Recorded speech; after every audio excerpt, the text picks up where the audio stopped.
वहां पर सैनिकों के लिए कवि सम्मेलन कराया गया, तो एक वीर रस के कवि बुलाए गए और ये नया नया हमारा गजेंद्र प्रियांशु बस कवि सम्मेलन में पैदा ही हो रहा था।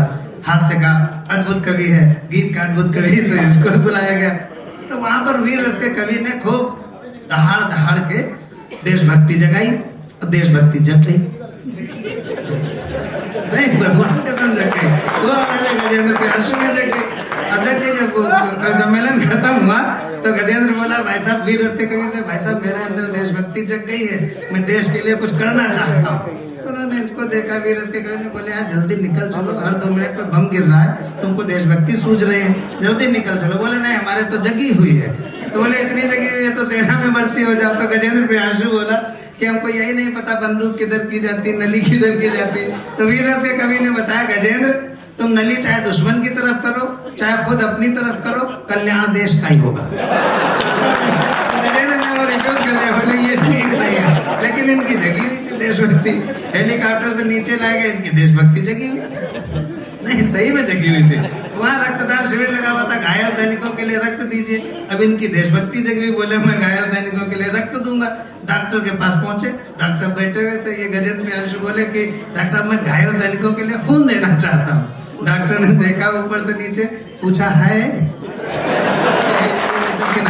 बोले है नहीं, मैं उनको खून देना चाहता हूँ। तो इन्होंने 1 बोतल खून दान किया। विधायक जी 1 बोतल इन्होंने खून दान किया, जैसे 1 बोतल खून निकला गजेंद्र बेहोश हो गए। फिर इनको होश में लाने के लिए 5 बोतल खून चढ़ाया गया। इन्होंने देश के लिए अपना कर्तव्य निभाया, देश ने अपना दायित्व निभाया। आज दोनों सुरक्षित हैं। जोरदार तालियां बजाइए। हाथ का हाथ को हमारा कवि गजेंद्र प्रियांशु बाराबंकी से हमारे लोग। माँ सरस्वती को प्रणाम करता हूँ। सर्वेश जी ने मेरे बारे में जो मेरी अपमान पूर्वक प्रशंसा करी है, और उसके बाद सारे कवि उनके समर्थन में है, पीछे कह रहे हैं कि आपने बहुत अच्छा कहा। वो बड़े कवि हैं, उनका बड़ा प्रभाव है, लखनऊ में रहते हैं, हमारे पड़ोसी हैं, हम उन्हीं के संरक्षण में हैं। पिछले 67 सालों से हमें ये बताया नहीं गया कि हम नली किधर करें।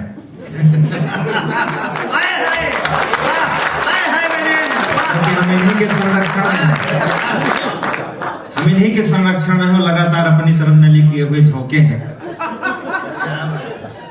बहुत अच्छा है। खून भी हमने दिया था, पर हमने अपना कर्तव्य निभाया था, वहां खड़े होकर तमाशा नहीं देखा था। तो बढ़िया कवि सम्मेलन हो रहा है। अच्छा, मैं आदरणीय क्रमविद जी की अध्यक्षता है। हेमंत पांडे जी बहुत अच्छा पढ़ गए, बागेश जी पढ़ गए, प्रोफेसर हैं, बहुत बढ़िया शब्दावली है उनकी। मैं मंच पर अभी मेरा बहुत समय नहीं हुआ है, ये 4-5 साल ही हुआ है कवि सम्मेलन करते हुए।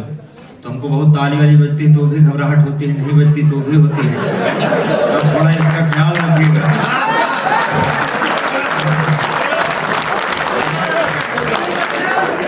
तो बहुत कम समय हुआ है, ये समझ लो कि हम दिल्ली के मुख्यमंत्री हैं। हम कविता कम पढ़ते हैं, रायता ज्यादा फैलाते हैं। एक बार झोंक के तालियां बजा दो।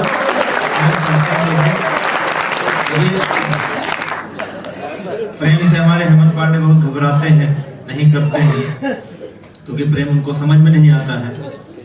तो घोड़ी गधे के साथ आदमी जो भागेगा उसको प्रेम कहाँ समझ में आएगा, अलग उत्तर भी है। लेकिन बढ़िया है। अभी 3 राज्यों के चुनाव का जिक्र किया, तो चुनाव में जब हार गए तो पत्रकार लोग सब पूछने जाते हैं कि आप क्या कर रहे हैं। तो एक पराजित विधायक की पत्नी से पूछा कि आपके पति जो है पराजित हुए, आप इस पर क्या कहना चाहेंगे, आप कैसा फील कर रही हैं। तो वो 4 पंक्तियां आपको मैं सुनाता हूँ, आप सुनिएगा, ताली थोड़ा कम बजाना, ठीक है। कि देखते देखते ऐसे देखे गए, सारे परमिट व लाइसेंस उठे के गए। देखते देखते ऐसे देखे गए, जब भी खादी पहनते थे मेरे सजन, जब भी खादी पहनते थे मेरे सजन, फेंकते थे बहुत अब की फेंके गए।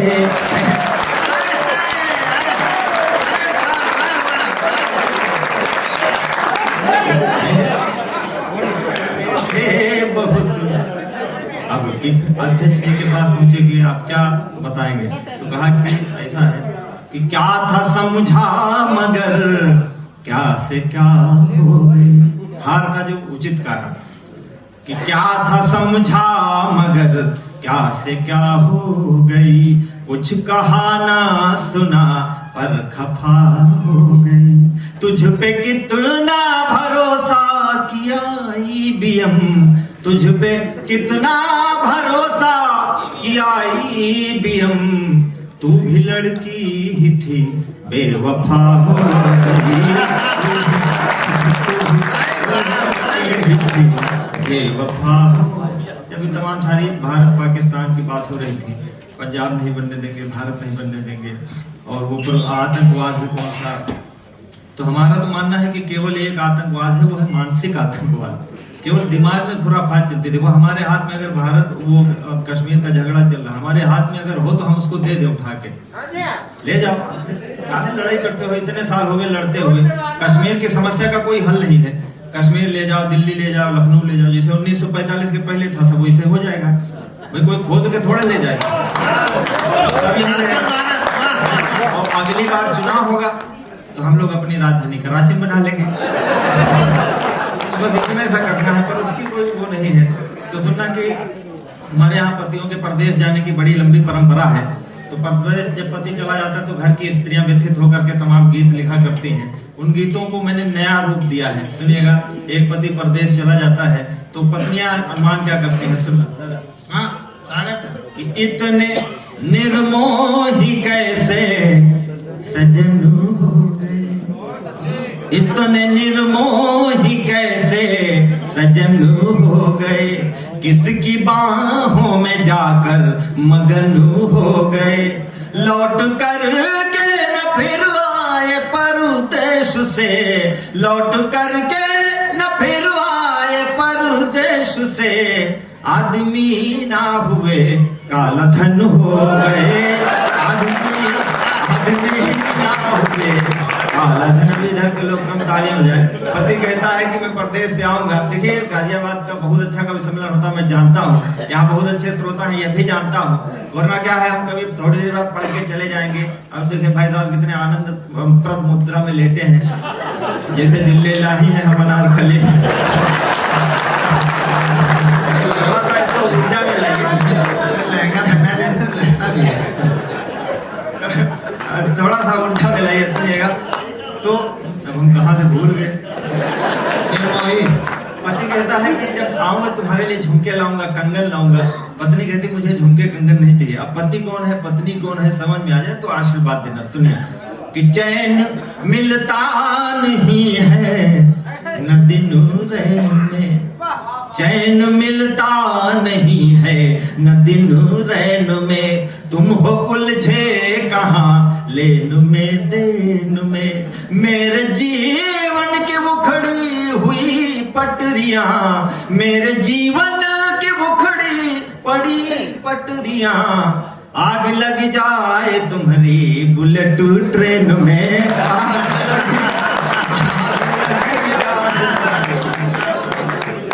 वापस चले आओ।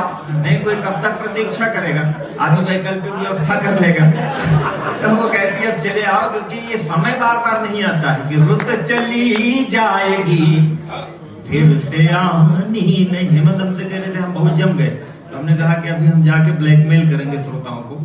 तो अब की बार ऐसा ताली बजा देना कि थोड़ा इसका भ्रम टूट जाए, हम भी जमते हैं, ये दिखा देना कि रुत चली जाएगी फिर से आनी नहीं, यह जवानी रहेगी जवानी नहीं, सब्र की एक सीमा भी होती पिया, सब्र की एक सीमा भी होती पिया, हर किसी का तो दिल आडवानी नहीं,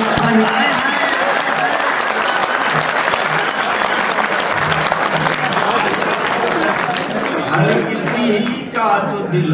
पति कहता कि मैं नहीं आ सकता, मेरा कारण ये है कि भोर था प्यार अब दोपहर हो गया, भोर था प्यार अब दोपहर हो गया, स्वप्न का हर भवन खंडहर हो गया। तुम संवरते संवरती हुई सैफई।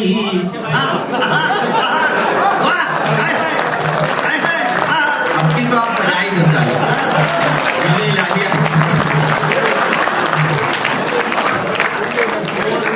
प्यार अब दोपहर हो गया, स्वप्न का हर भवन खंडहर हो गया।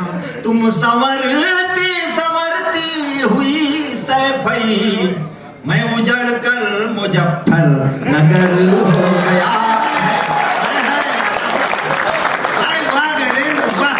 मैं उजड़ कर मुजफ्फर नगर हो गया। तू है झूठी मगर इतनी झूठी नहीं। तू है झूठी मगर इतनी झूठी नहीं, पर कई दिन हुए मुझसे रूठी नहीं। पर कई दिन हुए मुझसे रूठी नहीं। दूर सारा भरम हो गया देख कर, दूर सारा भरम हो गया देख कर। उसकी उंगली में मेरी अंगूठी नहीं, उसकी उंगली में मेरी अंगूठी नहीं, उसकी उंगली में मेरी अंगूठी। चार पंक्तियां और सुनना। प्रेम में तो प्रतीक्षा करनी पड़ती है, उतावलापन नहीं होता है। सुनिएगा कि थक गए हैं बहुत फिर भी हारे नहीं।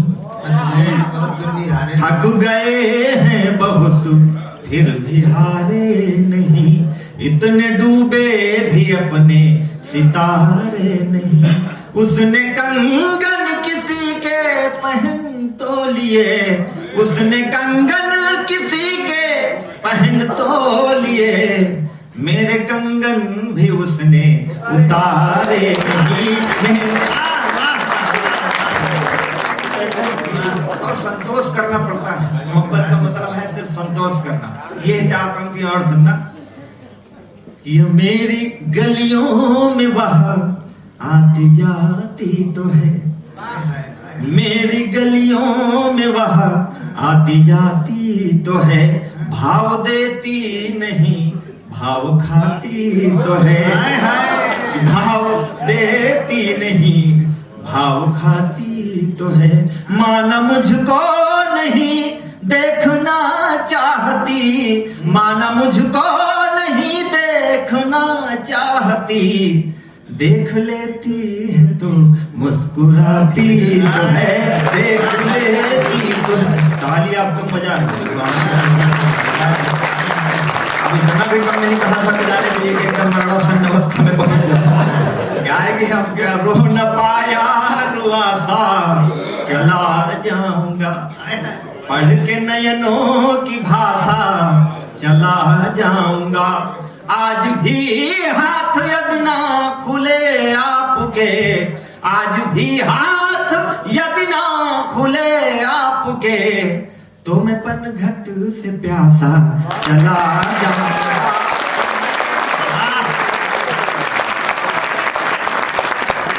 आप अच्छा सुन रहे हैं। हमारा जब पहली बार विवाह हुआ, मतलब अभी पहली बार हुआ है, दोबारा हो सकता है। अनूप जलोटा के देश में है, आशावादी है। तो हमारी पत्नी ने कहा हमारे सौंदर्य में कुछ लिखिए। तो एकदम आपको मैं सही बताता हूँ, हम जब इंटरमीडिएट में पढ़ते थे तो साइकिल से जाते थे, तो जिधर से सौंदर्य गुजरता था तो हम साइकिल की चैन चढ़ाने लगते थे, झूठे मतलब नहीं उतरी होती थी तो भी। उसके पीछे कारण था कि मैं सौंदर्य दर्शन कर लूं। मेरा आध्यात्मिक मत ये था कि जैसे कि कोई चित्रकार अच्छा चित्र बनाता है, उसको देखकर कोई प्रशंसा ना करे तो ये चित्रकार की कला का अपमान है। अब भगवान ने सबको बनाया है तो मैं भगवान की कला का सम्मान करता था। पर आजकल जब से ये मीटू वगैरह के आ गए हैं तमाम सारे कानून, तब से ये सम्मान हमने छोड़ दिया करना। अब भगवान हमसे नाराज होते होंगे तो हम उससे फर्क नहीं पड़ता। तो हमारी पत्नी ने हमसे कहा कि आप हमारे सौंदर्य में कुछ कहिए। तो हमने कुछ पंक्तियां लिखी। पहले के कवि जो थे उनको उनके सामने स्त्रियों का जो है कोमल शरीर आता था, गाल गुलाब लिखते थे, होठों को कमल की पाखुरी लिखते थे, नयनों को मीनाक्षी लिखते थे और बालों को बादल लिखते थे। अब आजकल ये फीलिंग नहीं आती देख करके। मतलब एक भयावह स्थिति। तो मैंने जो लिखा है, एक बार आप तालियां बजा दीजिए।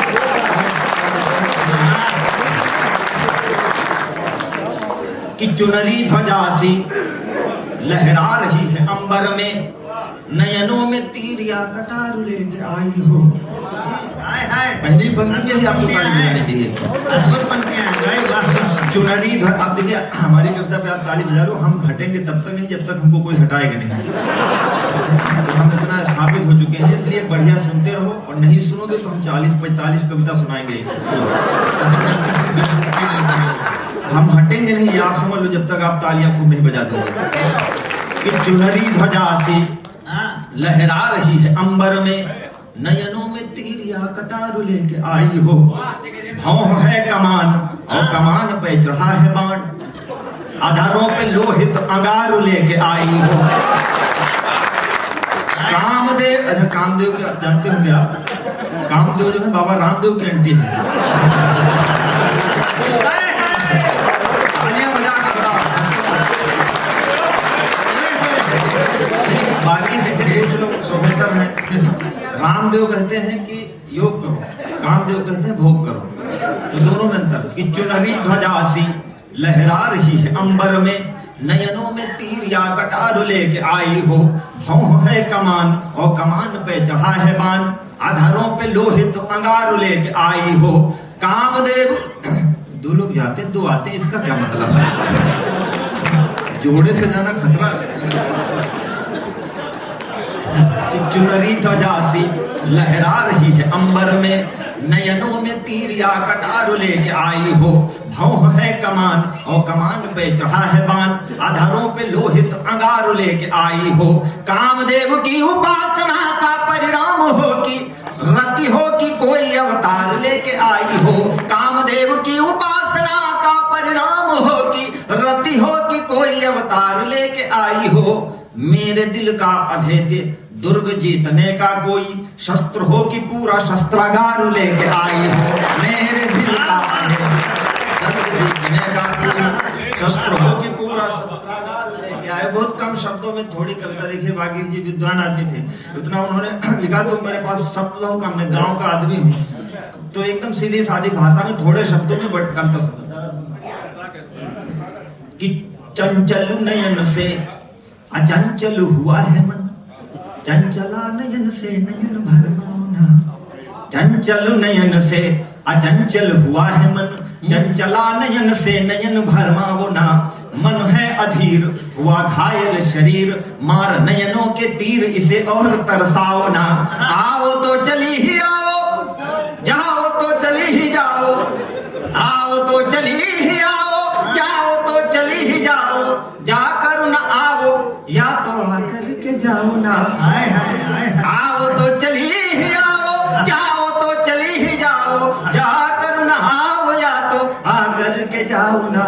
आग लेके आओ या तो पानी लेके आओ, आग पानी दोनों लेके आग पानी में लगाओ ना। आग लेके आओ, आग पानी में लगाओ ना, आग पानी में लगाओ। तमाम सारे तथ्य हैं। अभी एक हीरोइन आई, बोली कि हमको फला अभिनेता, वो सेना का सिपाही था, हमको घूर रहा था। तो हमने कहा अगर ना घूरे तो तुम किस काम की हो? भाई फिल्मों में आप घुरवाने का इतना पैसा लेती हो, तो पर है ना, घुरवाने तो पैसा लेती। कोई फिल्म का घूरने जा तो काहे की फिल्म चलेगी, काहे के पैसे? तो पर उनका अपना सिद्धांत है। वो कहते हैं हम विनम्रता पूर्वक किसी स्त्री से बात कर लें तो उसे लगता है कि नहीं ये हमारे ऊपर फिदा है, पर ऐसा नहीं है। हम सम्मान करते हैं स्त्रियों का, और जिस दिन हमने ये सम्मान छोड़ दिया उस दिन आपकी क्या कीमत रह जाएगी? वही सौंदर्य आपका है, अच्छा है, पर हम भी तो देखते हैं, उसकी भी तो कीमत होनी चाहिए।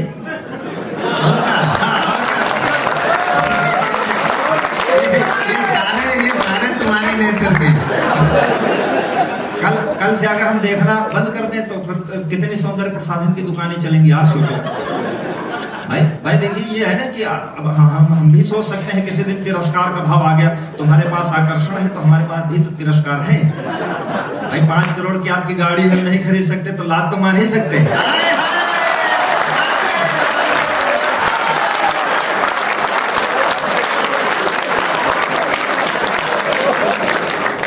तो हमारी भी कीमत होनी चाहिए। देखिए हमारी सीता सागर दीदी बैठी हैं, देश की बहुत बड़ी कवियत्री है। एक पंक्ति आज तक इन्होंने पुरुषों के सौंदर्य में नहीं लिखा। हम कवियों में आदि कवि से लेकर के आज तक जुल्फों को क्या बता रहे हैं, गालों को क्या बता रहे हैं, बताते रहे, किसी ने नहीं लिखा। तो हमने अपने सौंदर्य में खुद लिख लिया चाहते। तो हमें एक तरह से स्वावलंबी होना चाहिए। एक समझ लो कि हम पुरुष विमर्श के कवि हैं। नारी विमर्श का साहित्य आपने पढ़ा होगा, हम पुरुष विमर्श के कवि हैं। अपनी पे आ गए तो आंख ना मिला सकोगी, आंख जो मिलेगी तो मिला ही नहीं जाएगी। हम भी तो सुंदर हैं। हम पत्नी को अपने देखने गए तो उसने भी तो हमको देखा, पर हम देखे तो अपराध है, सरकार कहती। वो देखे तो सत्यनारायण की कथा है कि अपनी पे आ गए तो आंख ना मिला सकोगी, आंख जो मिलेगी तो मिला ही नहीं जाएगी। उतरी फिरेगी नहीं, पलक गिरेगी नहीं, गिर जो गई कहीं उठाई नहीं जाएगी। आंख से मिली जो आंख, आंख आंख ना रहेगी, आंख फिर आंख से हटाई नहीं जाएगी। अब तालियां बजाना। आंख से मिली जो आंख, आंख आंख ना रहेगी, आंख फिर आंख से हटाई नहीं जाएगी। आंखों आंख होगी बात, बात ना रहेगी बात, बात ऐसी होगी कि बताई नहीं जाएगी।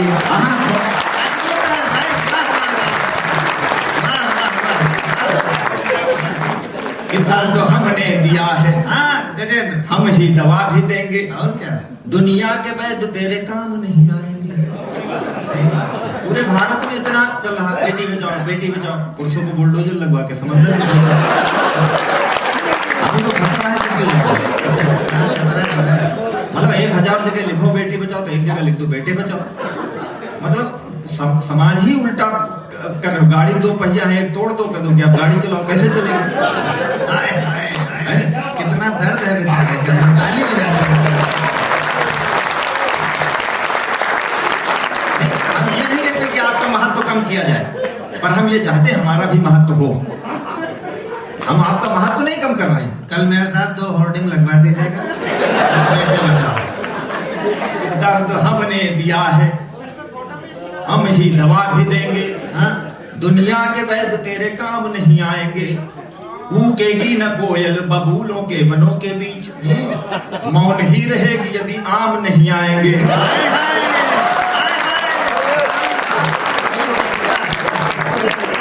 दर्द हमने दिया है, हम ही दवा भी देंगे। आप नहीं जा रहे?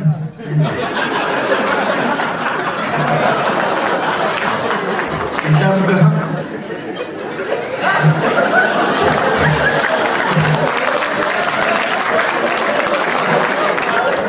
स्त्री विमर्श पुरुष विमर्श के चक्कर में हमारा देहावसान न कर। आप तालियां बजा दीजिए, सुनिएगा। कि दर्द हमने दिया है, हम ही दवा भी देंगे। दुनिया के वैद्य तेरे काम नहीं आएंगे। कूकेगी न कोयल बबूलों के वनों के बीच, मौन ही रहेगी यदि आम नहीं आएंगे। प्यार कर ही लिया है ये भी जान लीजिए कि इसके सुखद परिणाम नहीं आएंगे। प्यार कर ही लिया है ये भी जान लीजिए कि इसके सुखद परिणाम नहीं आएंगे। और अब तालियां बजाना, मैं उदाहरण सहित बात करता हूँ, मैं लफाजी नहीं करता हूँ, इसलिए आपकी तालियां मांगता हूँ। और कोई अकाट्य तर्क देता हूँ। बिल्कुल। प्यार कर ही लिया है ये भी जान लीजिए कि इसके सुखद परिणाम नहीं आएंगे। पत्थर ही रह जाएगी अहिल्या सारी उम्र, पग धूली देने यदि राम नहीं आएंगे।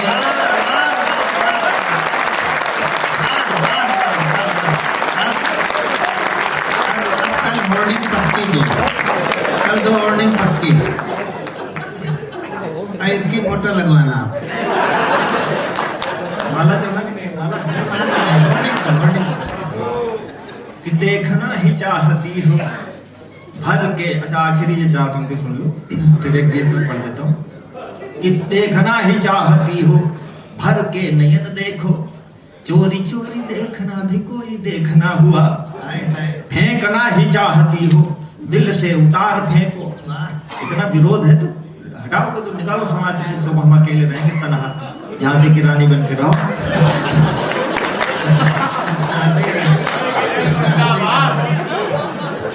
आजकल अभी तो झांसा की रानी है। देखना ही चाहती हो भर के नयन देखो, चोरी चोरी देखना भी कोई देखना हुआ। फेंकना ही चाहती हो दिल से उतार फेंको, चिट्ठियों का फेंकना भी कोई फेंकना हुआ। ऐसे ना लपेटो उंगली में ओढ़नी का छोर, ऐसे ही लपेटना भी क्या लपेटना हुआ। दूर दूर से निबाह बाह से मिली न बाह। ऐसी महाभारत का जब युद्ध हुआ तो भगवान कृष्ण से पूछा गया कि ये युद्ध किस लिए हो रहा है, तो उन्होंने कहा अधर्म के नाश के लिए। तो उस समय लोगों ने समझा कि इस युद्ध के बाद सारा धर्म स्थापना हो जाएगी, अधर्म खत्म हो जाएगा। पर अब भी वैसे सब चलता आ रहा है, तो उस युद्ध का फायदा क्या हुआ? एक क्वेश्चन है कि नहीं? अगर वो सब हो गया तो फिर युद्ध का क्या मतलब हुआ? अगर युद्ध से अधर्म नहीं खत्म हुआ तो फिर क्या हुआ? तो एक मैंने कविता लिखी, आपको मैं सुनाता हूँ। उस कविता के प्रतीक हैं भीष्म पितामह सरसैया पर लेटे हैं और युधिष्ठिर जो है जाते हैं राजमहल में, बड़ा बेचैन होते हैं शांति पर्व में। फिर लौट के आते हैं उनके पास तो कहते हैं गुरुदेव बड़ा मन अशांत है। तो वो हालचाल पूछते हैं कि तुम्हारी स्थिति अब क्या है, तुम तो धर्मराज हो, धर्म की स्थापना के लिए तुमने युद्ध किया, अब स्थितियां क्या है? केवल ये प्रतीक है, बाकी बात वर्तमान युग की है। एक बार आप तालियां बजा दीजिए, मैं पढ़ता हूँ, पहली बार पढ़ता हूँ।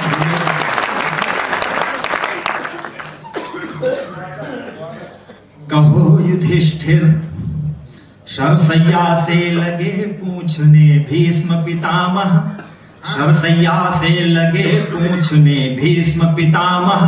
कहो युधिष्ठिर इंद्रप्रस्थ कैसा लगता है, कहो युधिष्ठिर इंद्रप्रस्थ कैसा लगता है, कहो युधिष्ठिर।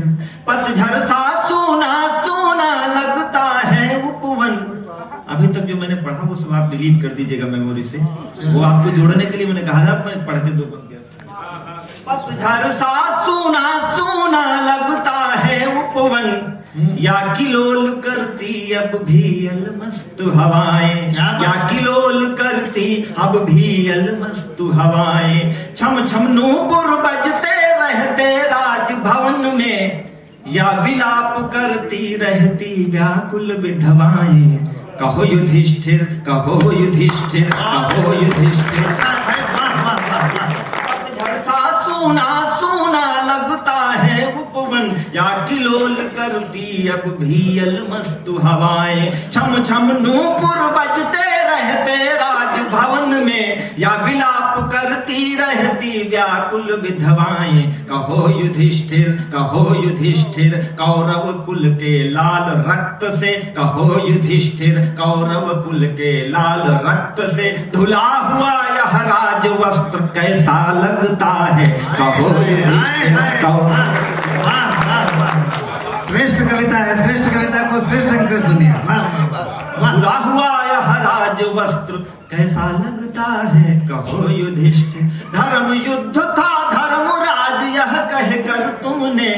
मैं ये नहीं कहता कि आप मेरे विचारों से सहमत ही हो, लेकिन मैं ये कहता हूं अगर पंडित और मुल्ला दोनों मिलकर के एक गाय का हक की हत्या करें तो किसको आप पंडित कहोगे, किसको मुल्ला कहोगे? क्या बात है भाई, वाह वाह वाह वाह वाह वाह। धर्म युद्ध था या अधर्म यह ईश्वर जाने, पर समानतम थी दोनों की हिस्सेदारी। कहो युधिष्ठिर, कहो युधिष्ठिर, धर्म युद्ध या मानव हठ में, कहो युधिष्ठिर धर्म युद्ध या मानव हठ में मानवता हो गई ध्वस्त कैसा लगता है, कहो युधिष्ठिर धर्म युद्ध या मानव हठ में। भीष्म पितामह से कहा तुम क्यों नहीं बोले? उस समय बोल दिए होते द्रौपदी की सभा में, ये प्रश्न आम प्रश्न है तो शायद ऐसी स्थिति न होती। भीष्म अपनी व्यवस्था बताते हैं, कहते हैं कि युधिष्ठिर, कहो युधिष्ठिर धर्मराज धर्मावतार शतपथ अनुगामी, तुमसे बढ़कर कौन जानता मर्म हमारा। धर्मराज धर्मावतार शतपथ अनुगामी, तुमसे बढ़कर कौन जानता मर्म हमारा। धर्म अगर संकट हो जाए राष्ट्र धर्म पर, धर्म अगर संकट हो जाए राष्ट्र धर्म पर, तो अधर्म के साथ रहूं था धर्म हमारा। कहो युधिष्ठिर, कहो युधिष्ठिर, क्या था मेरा धर्म कि जिससे जीवन भर में रहा पस्त, कैसा लगता है कहो युधिष्ठिर, कहो युधिष्ठिर, कहो युधिष्ठिर, कहो युधिष्ठिर, कहो युधिष्ठिर।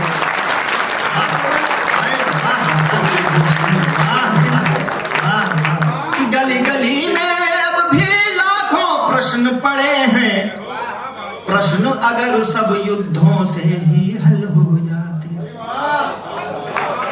मैंने अपने विचार रखने की कोशिश बहुत की। अच्छा कवि है, एक बार अच्छी सी तालियां बजाइए। वाह वाह, धन्यवाद गाजियाबाद लोक परिषद जिंदाबाद। मैं किसी के विचारों की आलोचना नहीं करता, पर यह मैं अपनी बात कहता हूं, केवल सुनिएगा। गली गली में अब भी लाखों प्रश्न पड़े हैं, प्रश्न अगर सब युद्धों से ही हल हो जाते, तो राधा के नयन प्रलय के आंसू लाते, और सुदामा के तंदुल सफल हो जाते, और सुदामा के तंदुल सफल हो जाते। कहो युधिष्ठिर, कहो युधिष्ठिर, क्या है कैसा है यह धर्म जगत का, मानव ही हो रहे त्रस्त, कैसा लगता है कहो युधिष्ठिर, कहो युधिष्ठिर, कहो युधिष्ठिर। अंतिम पंक्तियां हैं जो गीत के प्राण है, जो जिसके लिए पूरा गीत की संरचना हुई है। क्या अब कर्ण नहीं बहते हैं गंगा जल में, क्या निश्चिंत सो रही घर में कुंती माएं। क्या बात है भाई, वाह वाह वाह वाह। क्या अब कर्ण नहीं बहते हैं गंगा जल में, क्या निश्चिंत सो रही घर में कुंती माएं। सर्वनाश हो गए कहो कुल दुशासनों के, क्या अब लुटती नहीं देश में द्रुपद सुताएं। तो क्या इस समय फिर महाभारत होना चाहिए? पूरी दुनिया को बुला करके एक जगह महाभारत किया जाना चाहिए। जब दिल्ली की सड़कों पर किसी स्त्री के साथ दुराचार होता है, तो क्या इस समय फिर महाभारत होना चाहिए? क्या अब कर्ण नहीं बहते हैं गंगा जल में, क्या निश्चिंत सो रही घर में कुंती माएं। सर्वनाश हो गए कहो कुल दुशासनों के, क्या अब लुटती नहीं देश में द्रुपद सुताएं। कहो युधिष्ठिर भोर हो गई क्या भारत में, कहो युधिष्ठिर भोर हो गई क्या भारत में, या सूरज हो रहा अस्त, कैसा लगता है कहो युधिष्ठिर।